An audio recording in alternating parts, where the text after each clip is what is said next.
मध्य प्रदेश का विधानसभा चुनाव बेहद करीब है। विधानसभा चुनाव से करीब 2 महीने पहले शिवराज मंत्रिमंडल में 3 नए मंत्रियों को शामिल किया गया। तीनों को राज्यपाल मंगूभाई पटेल ने राजभवन में शपथ दिलाई।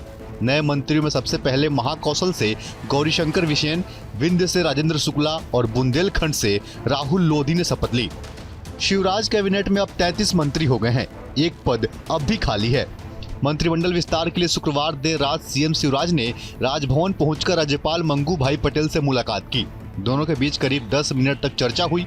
इससे पहले शुक्रवार शाम को जबलपुर में जब मुख्यमंत्री से ये पूछा गया कि रात 8 बजे मंत्रियों की शपथ ग्रहण की बात चल रही है, कौन कौन शपथ ले रहे हैं, इस पर उन्होंने हंसते हुए जवाब दिया था, मैं भी आपसे ही सुन रहा हूँ, ऐसी कोई चर्चा नहीं है।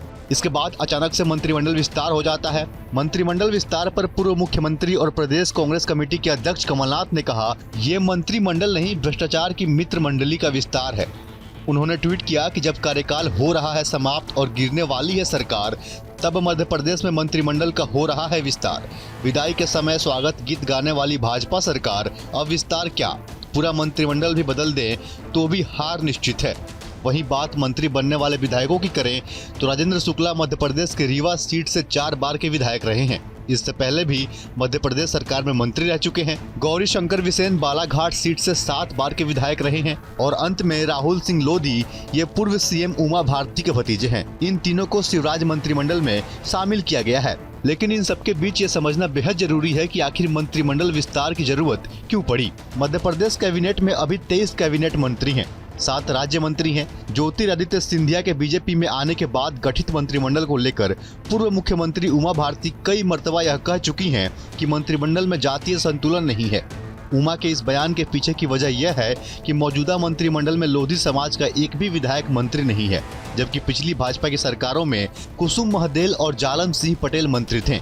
2014 में बनी केंद्र में मोदी सरकार में पूर्व मुख्यमंत्री उमा भारती केंद्रीय कैबिनेट में शामिल थी। विंध्य क्षेत्र में 2018 की विधानसभा चुनाव में अप्रत्याशित सफलता मिलने के बाद भी दमदार नेता राजेंद्र शुक्ला कैबिनेट में शामिल नहीं हो पाए थे। इस वजह से उनके समर्थकों में नाराजगी बढ़ रही थी। गौरीशंकर बिसेन महाकौशल में ओबीसी का बड़ा चेहरा है और पार्टी के सीनियर लीडर भी हैं। इन्हीं सब कारणों की वजह से चुनाव नजदीक है। इन सबको देखते हुए शिवराज ने मंत्रिमंडल का विस्तार किया है, जिसमें सभी समाज का भागीदारी है, ताकि सभी समाज के वोट बैंक को साधा जा सके। बाकी इस पे आपकी क्या राय है, हमें कमेंट करके अवश्य बताइएगा। बहुत बहुत धन्यवाद। Bureau report, news India digital.